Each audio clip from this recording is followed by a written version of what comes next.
once again, nandito po ulit tayo sa continuation po ng ating pong video, no? So as I said po kanina, tayo po ay mag-interview po ng mga some o many leaders dito po sa Libdod ng mga kumikita tayo. Okay? So ito pong taong to dati nakikita ko lang po sa Facebook, sa YouTube, napapanood ko lang at talagang napakagaling po nito at when it comes to network marketing talagang legend na po ito. Okay? Wala pong iba. Kilala nyo na po siguro kahit hindi ko po banggitin ang kanyang pangalan. Wala pong iba kundi si Coach Hans. Ito na po. Siya na po magbabanggit. Hi, hello guys. Coach Hans po. Sa hindi nakilala, Hans and Informa po. Hindi ko alam kung ano sasabihin ko kasi alam ko kung galing lang. Dito pa lang, solve na idol ko to eh. Pero anyway, mag-share na rin po ako well, two things. Una, sa mga bago pa lang. Ano ba ang sekreto para maging successful dito? Mamaya na yung mga dati yan. Sa mga bago pa lang guys, open up your mind, open up your heart.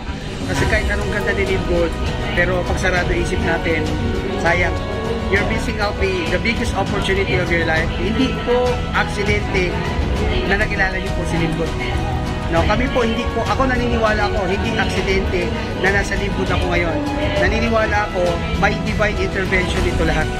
Kasi alam mo kung bakit? Alam niyo kung bakit ganito ang commitment namin? Kung bakit?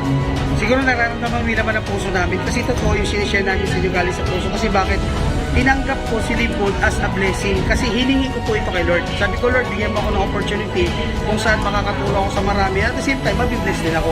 Kasi sa labas, tayo lang ang kumikita, pero yung iba, hindi naman kumikita eh. Pag ikaw, empleyado ka, pag boss ka, ikaw ang boss, yung empleyado mo, maliit ang sweldo. So dito kay Libdod, wala pong talo dito. Lahat po dito, it's either kikita ka mayaman. Ngayon, kung bago ka pa lang, tip ko sa'yo, number one, alamin mo talaga yung reason bakit mo gagawin si Libdod. Importante yung reason, kasi pag hindi mo alam ang reason mo, para ka nagtayo ng building na nakapatong lang sa buhangin. Kulang sa pundasyon. Kasi yung why natin, yung deepest why natin, yan po talaga yung mag-a-anchor sa'yo. So kung isa kang barko, yan yung anchor mo na kahit anong bagyo ang umihip sa'yo, hindi ka tatangin bakit matibay ang anchor mo.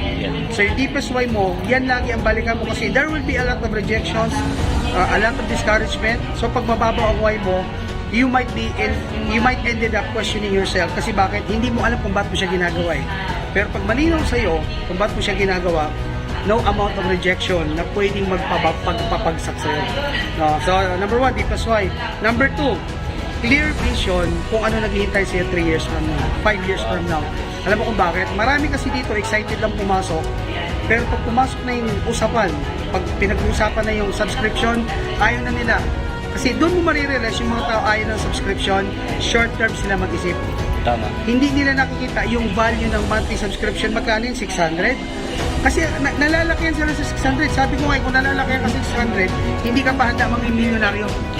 Yes. 600 lang, laking-laki ka eh. Correct. Eh, paano ka bibigyan ni Lord ng milyon-milyon kung sa 600 pa lang nalulula ka? Guys, ang kaibahan natin, mindset. Tingnan mo mindset mo ha, yung 600, yan ang nagpapahirap sa'yo ngayon. Yan ang mindset mo, kaya nahihirapan ka kasi tingin mo sa 600, nagpapahirap sa'yo. Ang mindset ni Coach Hans ganito, yung 600 na yan ang susi ko para magtagumpay. Kaya kahit 6,000 yan, kahit 60,000 yan, kung ang kapalit niyan magandang buhay para sa pamilya mo, sa magulang ko, sa asawa, sa anak ko, there's no amount na kapalit kung mahal mo ang pamilya mo. So 600, wala pong value ang 600 kasi pinag-usapan natin dito ano ang naghihintay sa'yo 3 years from now. Okay? So that's number 2. Number 3, pinaka-importante, may deepest why ka na, may clear vision ka na ng future. Number 3, alam mo kung ano? Right knowledge. Hindi pwedeng puro ka deepest why. Hindi pwedeng puro ka vision, nangangarap pala ng gising. Ang importante, binaback up mo, hinahanda mo sarili mo, mag-train ka kasi bakit? Hindi po tayo nagtitrain para matuto. Kaya tayo nagtitrain kasi hinahanda mo sarili mo sa pagdating ng milyong-milyong tao na mapupunta sa ilalim mo. How do you expect to handle millions of people kung sarili mo hindi mo kaya turuan? Kung sarili mo hindi mo kaya maging code? Marami nag-aangat yung kinikita ni Coach Fernan, earning 3 million, 4 million naman. Marami nag-aangat. But the question is, handa ka bang trabahuin yung trabaho na kumikita ng 3 at 4 million? Handa ka bang i-handle ang problemang hinahandle ng taong ganyan? Ay, dalawa pang alang downline mo, hindi mo ma-handle eh. Tama. So, ibig sabihin, habang wala ka pa, ihanda mo sarili mo kasi kaya ka nilagay ni Lord sa ganyang sitwasyon, eh wala ka pang tao, kasi binibigyan ka pa ng chance mag-aral, palakasin ang sarili mo, palalimin ang kondisyon mo, para pag dumating na yung right person, imaginein mo kung dumating si Coach Chance, si Coach Santi, kaya mo ba kami i-handle? Di ba hindi? Kasi hindi ka pa talaga handa. So, habang wala pa yung mga tao na yan, hindi, hanggat ipabibigay ni Lord sa'yo, equip yourself with everything. Dapat 5 steps ahead ka. Dapat itatanong pa lang, may sagot ka na. Hindi yung tinanong ka, magtatanong ka pa. Guys, take it from me. Guys, hindi po ako magaling, ha. Just for you to know, ang background ko po, maglilitsyon po ako sa Unlocks ng 9 years. Before nag-change ang buhay ko, no, ibig sabihin, bakit ko lagi sinishare na maglilitsyon ako? Kasi doon po ako nagsimulang mangarap na kahit ano palang background mo, pwedeng magbago. Provided, dapat ginugusto mo maging successful. Yun ang sikreto eh. Wala naging successful na hindi nila ginugusto maging successful. Ang problema sa'yo, pinagdududahan mo ang salitang success. Kaya ko ba yan? Hindi para sa akin yan, hindi ako nakapag-aral. Ang dami mong negative thinking eh. Dapat ang tinatanong mo, ano ba ang kailangan para maging successful ako? Kasi guys, tandaan mo kung may mga tao may resulta, no? Kumikita yung mayaman, isa lang ang ibig sabihin, bakit ikaw wala pa eh? May alam yan at may ginagawa na hindi mo pa alam. So alamin mo. Kasi dito naman sa atin, sa libot, tinuturo naman natin, bakit kaya mong alamin? Ang problema kasi sa atin, yung pride and ego natin. Walang pupuntahan ang yabang. Tama. Walang pupuntahan. Dapat alam mo sa buhay, gayahin natin ang palay. Habang tumataas, lalong yumuyo ko. Stay humble. So yan, message ko sa bago. Sa matatagal naman tayo. O, sa matatagal. Sa mga kaibigan ko, na nakita na si Live Good, nag-member na kay Live Good, pero pinagdududahan ng sarili. Ito lang sabihin ko sa iyo, sorry, masasaktan ka rito eh. Mag-quit ka na lang. Kasi bakit? Kung may duda ka rin lang naman kay Live Good, pinagdududahan mo sa sabog si Live Good, pinagdududahan mo sarili, you're simply wasting your time. I suggest go back to where you from, balik ka sa employment, baka doon nakikita mo sarili mo eh, tatanda ka, magre-retire ka, wala kang income, sakitin ka, pagtataboyan ka ng anak mo. Kung tanggap mong ganyang realidad, then hindi para sa'yo si Live Good. Kasi si Live Good, para lang po ito sa mga taong gising ang pangarap kahit nakapikit ang mata. Kaya nga biruan namin dito eh, buti pa bulag may vision eh. Guys, member ka na. Nag-decide ka na eh. Kung baga basa na hanggang tuhod eh, lumublog ka na. Alam mo kung anong sikreto talaga para lumalim commitment mo katulad namin ni Coach Santi? Yakapin mo siya. Ibigay mo muna sarili mo. Yakapin mo ng buong buo, ibigay mo sarili mo, mahalin mo siya. Parang sa relasyon lang yan. Parang sa pag-aasawa lang yan. Hindi ka pwedeng mag-expect na mahalin ka ng asawa mo kung ikaw hindi ka nagmamahal. So how do you expect Live Good na bigyan ka ng commitment ng magandang kita, ayaw mong maniwala kay Live Good eh. Pinagdududahan mo guys, iba ang nakikita ko dito. Sa hindi po nakakaalam, training director po ako for 7 years sa ibang kumpanya, and yet iniwan ko yon in exchange of Live Good. Bakit? Iba ang nakikita ko rito. No, lagi nga namin sinasabi, pwede lang namin pahirma puso at mata namin, makita at maramdaman nyo lang kung ano ang kina-i-excite namin 3 years from now. Kaso hindi pwede, kasi kailangan mo pagdaanan ng proseso. Kailangan mo ma-reject, kailangan mong malait, kailangan mong pagtawanan, kailangan mong mahirapan, maulanan, magutom, lahat ng negative emotion, kailangan mo ma-experience yan. So yung pinagdadaanan mo ngayon, part yan ng proseso. Alam mo kung bakit? Para pag naging successful ka, mas maganda ang kwento mo. Wow, yes. Kasi mahirap maging successful dito na hindi mo dinaanan yung hirap, yung pagod and everything. Bigla ka na lang naging successful, hindi mo ma-appreciate. Kukunin ulit sa inyo Lord yan kasi bakit hindi mo pinaghirapan. So kaya kami, tingnan nyo, marami negosyo na lugi, bukas makaluwa, mayaman ulit. Bakit? Yung foundation nila, yung mindset nila hindi nagbago. Yun yung gusto namin mapunta sa iyo. No, huwag mo sasabihin sa akin yun, how to be you po. Tapos sasabihin mo sana all. Guys, hindi mo kailangan sabihin sana all. Ang kailangan mo, dapat kaya all. Kasi kaya all naman talaga eh. Pag kaya all, ginagawa namin, makinig lang kayo. Ang swerte nyo, ang lupit ang upline nyo. Kung ako lang, nakilala ko si Live Good, wala ako offline, eto nga hanapin ko. Nagkataon lang, nakilala ko si Idol, andito na ako. Pero guys, nanonood lang ako sa video nito kasi bago ako lumantad, nagtago ako. Wala akong ginawa kundi panoorin yung mga video na nila Coach Harold. Ang dami ko natutunan, sila yung naging foundation ko.